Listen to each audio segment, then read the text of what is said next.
दोस्तों एक 18 साल का लड़का रोज मेहनत मजदूरी करने के लिए अपने शहर जाता और शहर से रोज वापस घर को आता।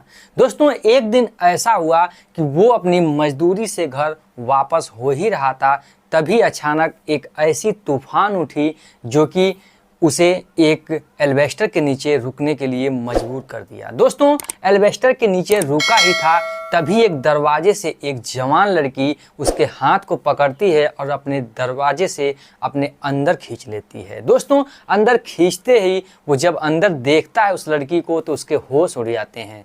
दोस्तों वो लड़की 24 साल की जवान लड़की थी और बहुत ही खूबसूरत लड़की थी और उसके घर में कोई नहीं था, केवल वो अकेली उस घर में थी। दोस्तों वो लड़का उसके घर में अंदर जा चुका था। वो लड़की सोच रही थी कहीं कोई बात ना हो जाए। लड़का सोचने लगा कि कहीं मैं इस घर में हूँ, कोई आ ना जाए। दोस्तों इतना दोनों सोच ही रहे थे, तभी अचानक उसकी माता का फ़ोन आ जाता है। जैसे ही उसके माता का फ़ोन आता है वो घबरा जाती है और अपने मोबाइल फ़ोन को जाके रिसीव करती है। रिसीव करने के बाद उसकी माँ जो है वो कहती है, बेटा बहुत तेज़ तूफान चल रहा है, घर को बाहर से लॉक करके कुछ खा बना लेना और सो जाना, मैं घर पर नहीं आ पाऊंगी। दोस्तों आपसे एक छोटा सा रिक्वेस्ट है, चैनल पर नए हैं तो चैनल को सब्सक्राइब कर लीजिएगा, वीडियो को लाइक कर लीजिएगा। चलिए वीडियो को करते हैं स्टार्ट। दोस्तों ये कहानी है असम जिले के एक छोटे से गाँव में, जहाँ पर ये एक अमित नाम का लड़का रहता है। ये बहुत ज़्यादा अमीर तो नहीं, एक मध्यम वर्ग का एक गरीब लड़का होता है। किसी प्रकार से वो कमाता खाता है, जिसकी उम्र लगभग 18 साल बताई जाती है। दोस्तों अमित जो है अपने काम के सिलसिले में 5 किलोमीटर दूरी शहर में जाता है। रोज़ अपना काम करके मेहनत मजदूरी करके घर को वापस लौट कर आता है। तभी अचानक एक दिन होता क्या है कि तूफान समुद्र से उठती है और बहुत तेज़ी से हवाएँ और बारिश होने लगती है।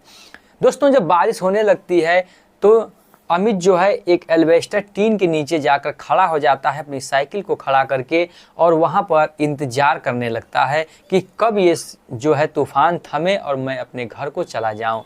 धीरे धीरे 8 गुजर जाते हैं। एक लड़की अपने रूम से देख रही होती है कि एक लड़का बाहर जो है वो जो पानी में भीग रहा है और वहाँ पर खड़ा हुआ है अकेला। तो एक दो बार उसे इशारे करती हैं और इधर अमित भी उसे देखता है और मुस्की मारे खड़ा हो जाता है। और उधर कई बार वो इतनी खूबसूरत होती है, अमित रोक नहीं अपने आप को पाता है, देखता ही रहता है। लेकिन उधर जो लड़की है उसका नाम संध्या बताया जाता है। संध्या कई बार अमित को बोलती है कि आप बाहर भीग रहे हैं, अंदर चले आइए और हमारे घर में आके बैठ जाइए और आप बाहर भीग जाएंगे। लेकिन अमित सोचता है कि मैं एक मजदूर आदमी, मैं एक अजनबी आदमी किसी के घर में जाऊंगा, कोई घर में बुरा ना मान जाए, इसकी वजह से अमित उस घर में नहीं जाता है। धीरे धीरे 9-10 रात बज जाते हैं, 9-10 बज जाते हैं और अमित बाहर ही खड़ा रहता है। लगभग में नीचे का पैर का हिस्सा उसका भीग चुका होता है, बारिश के कारण से बौछारें आ रही होती हैं। तभी पर जो संध्या होती है कहते कहते फिर जब नहीं मानती है तो इसके हाथ को पकड़ती है और अपने घर के अंदर इसे खींच ले जाती है। कहती है आप डरते क्यों हैं, आप बाहर भीग रहे हैं, मुझे अच्छा नहीं लग रहा है, आप यहाँ पर बैठ जाइए, आपको सर्दी लग जाएगी, आप बीमार पड़ जाएंगे। दोस्तों तूफान इतनी तेजी से चल रहा था कि घर पर जाने का कोई आसार ही नहीं था। संध्या के इतने बात कहने के बाद अमित को बहुत ही अच्छा लगता है और उसे एक मन देखे ही जाता है कि एक अचंबी लड़की होकर, इतनी स्मार्ट और इतनी खूबसूरत होकर मुझे इस जगह पे, अनजान जगह पर मुझे इतनी सेवा कर रही है। दोस्तों अमित सोच रहा था कि कहीं कोई आ ना जाए, नहीं तो मामला बिगड़ जाएगा और लोग कहेंगे क्या, मैं अनजान घर में एक लड़की के साथ अकेला हूँ। इधर लड़की सोच रही थी कि कहीं कुछ हो ना जाए, हम लोग दोनों घर में अकेले हैं। दोस्तों इतना ही ये सोच ही रहे थे, घर में खड़े थे, तभी उसके माता का फ़ोन आ जाता है कि जो है कि रात बहुत ज़्यादा जा चुकी है और मैं घर पे नहीं आ पाऊँगी और तुम जो है कुछ खा पी लेना और अंदर से दरवाजे बंद करके लॉक करके सो जाना। इतना कहने के बाद उसकी माता जो है फ़ोन को रख देती है। लेकिन इधर जो है अमित इसके घर में मौजूद होता है। जो कि संध्या खुद उसको अपने घर में लाई होती है। संध्या कहती है कि अब आप कहाँ जाओगे, बहुत रात हो चुकी है और अंदर ही सो जाइए। इतना दोनों में प्रेम बढ़ने लगता है, 1 ही 2 घंटे में एक दूसरे को दोनों देखते हैं और वो प्यार की निगाहों से देखते हैं, जो कि आप समझ सकते हैं कि किस प्रकार से वो नज़ारा रहा होगा। दोस्तों संध्या जो होती है वो चाय को बनाती है, चाय बना के 2 कप में लाती है और इसे भी देती है कि तुम्हें सर्दी लग चुकी है, तुम 1 कप चाय पी लो और तुम्हारा कुछ सर जो है वो गर्म हो जाएगा।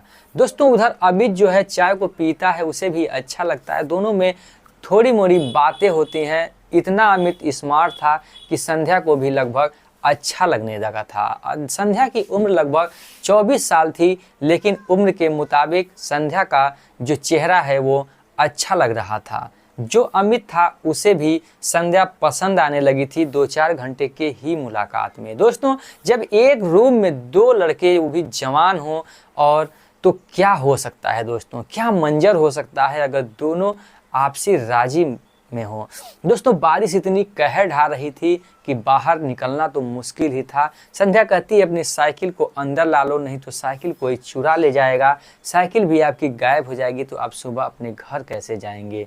दोस्तों साइकिल को अंदर करवाती है और रूम को बंद करके वो फाइनली वो लोग अंदर लॉक हो जाते हैं। दोस्तों खाना पीना खाते हैं, जो कुछ टूटा फूटा होता है, उसके बाद दोनों आपसी प्यार में वो लोग नग्न हो जाते हैं। दोस्तों दोनों आपसी प्यार में मग्न हो जाते हैं, बातें होती हैं, धीरे धीरे वो सारे हदों को पार कर लेते हैं जो एक पति पत्नी आपस में करते हैं। दोस्तों दोनों आपसी मर्जी से दोनों का वो इतना जो जीवन का मिलाप होता है, इतना गहरा होता है कि दोनों अपने उस हद को पार कर ले जाते हैं। धीरे धीरे सुबह होता है, दोनों लोग आपस में देखते रहते हैं उस प्यार की नज़र से। दोनों को इतना गहरा एक ही रात में प्यार हो चुका था कि आप समझ नहीं पा रहे थे।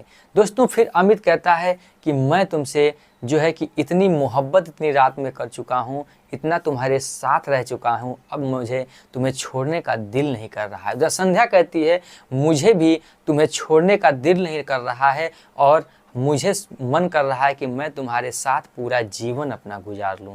दोस्तों इतना सब बात होता है तो बात आगे बढ़ने लगती है। अब सोचते हैं कि क्यों ना हम लोग आपस में शादी कर लिया जाए। दोस्तों फिर कहती है जो ये संध्या कि ठीक है अपनी माँ से मैं बात करूँगी। उधर जो अमित होता है वो भी कहता है ठीक मैं भी अपने घर पर बात करता हूँ। लेकिन उसके बाद फिर सुबह होती है तो वो जो अमित होता है अपनी साइकिल को उठाता है और तूफान धीरे धीरे कम हो चुकी थी, अपने घर को वो वापस चला आता है, घर को वापस आ जाता है। फिर अगले दिन जो है कि काम पे जब निकलता है तो उसके घर के सामने से गुजरता है। वो बता चुका होता है कि मैं इतने बजे अपने काम के लिए गुजरता हूँ और उसका जो नंबर है मोबाइल फ़ोन वो ले लेता है और दोनों की आपसी बातें चलने लगती हैं।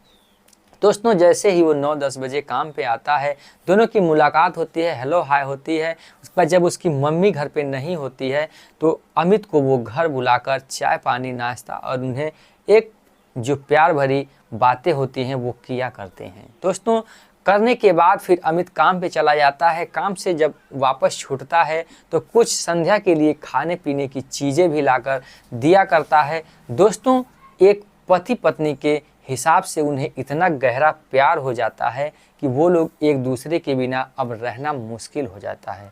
इधर अमित की उम्र 18 साल और संध्या की उम्र 24 साल होते हुए भी दोनों एक दूसरे के प्यार के बंधन में बंध चुके थे। दोस्तों उधर मोहल्ले वाले इस नज़ारे को देखते हैं, फिर संध्या की माँ को ये बात बता देते हैं कि तुम्हारी बेटी जो है एक अजनबी लड़के से मुलाकात करती है और मिला करती है और वो अजनबी लड़का यहाँ पर आता रहता है। इतना सुनने के बाद उसकी माता बहुत ज़्यादा बौखला जाती हैं और अपनी बेटी से पूछती हैं संध्या से कि क्या बेटा ये मोहल्ले वाले जो बात कह रहे हैं क्या वो सच है कि कोई एक लड़का यहाँ पर आता है और तुमसे बातें करता है और तुमसे यहाँ पर घर पर चाय पानी पी कर जाता है। तो संध्या कहती है हाँ माँ मैं झूठ नहीं बोलूँगी, एक अमित नाम का लड़का यहीं 6-7 किलोमीटर दूरी के गाँव का रहने वाला है और वो आता है, मैं उससे प्यार करती हूँ, वो भी मुझसे प्यार करता है, हम लोग शादी करना चाहते हैं। माँ आप ऐसा करिए कि उन लोगों से बात करिए ताकि हम लोगों की शादी हो जाए।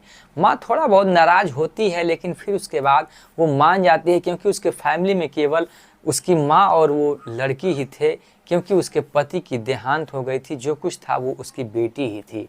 दोस्तों फिर क्या होता है कि उसकी माँ उस अमित के घर रिश्ते की बात के लिए जाती है, और रिश्ते के लिए जब बात के लिए जाती है तो इधर अमित को उससे पहले बुलाकर अपने घर पर मिलती है। तो अमित कहता है कि माँ जी, जब आप मेरे घर रिश्ते के लिए आइएगा तो संध्या की उम्र 18 साल ही बताइएगा, नहीं तो मेरे परिवार वाले मानेंगे नहीं। शादी तो मुझे करनी है, बाद में देखा जाएगा।